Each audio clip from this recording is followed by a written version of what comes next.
ফিলিস্তিনের অবরুদ্ধ গাজা উপত্যকার মালিকানা নেওয়ার হুমকি জোরালো করেছেন মার্কিন প্রেসিডেন্ট ডোনাল্ড ট্রাম্প। তিনি বলেছেন, গাজা কেনার কিছু নেই, আমরা এটি দখল করব।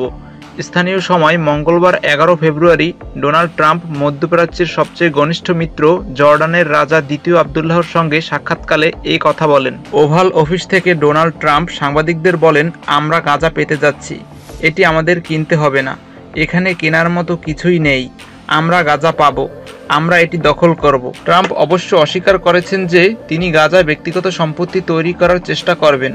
ট্রাম্প এর আগে বলেছিলেন, গাজা দখল করলে সেখানে বাস্তুচ্যুত ফিলিস্তিনিদের ফিরে আসার অধিকার থাকবে না। তবে তিনি এদিন বলেন, পুনর্নির্মিত জমি মধ্যপ্রাচ্যের মানুষের জন্য হবে। তিনি বলেন, আমরা অবশেষে এটি শুরু করতে যাচ্ছি, যেখানে মধ্যপ্রাচ্যের মানুষের জন্য প্রচুর কর্মসংস্থান তৈরি হবে।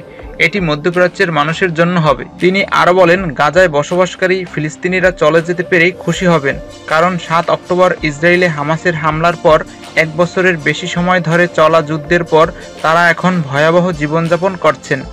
মার্কিন প্রেসিডেন্ট আরও বলেন, তারা এখন কিভাবে জীবনযাপন করছে তা দেখুন, বিশ্বের কেউই এমনভাবে জীবনযাপন করছে না। তারা এমন ভবনের নিচে বাস করছে যেগুলো বেশিরভাগই ধসে পড়েছে কিংবা ধসে পড়বে।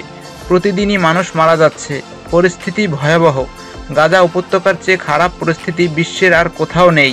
গত সপ্তাহে মার্কিন প্রেসিডেন্ট ডোনাল্ড ট্রাম্প গাজা দখলের ঘোষণা দিয়ে বিশ্বকে হতবাক করে দেন।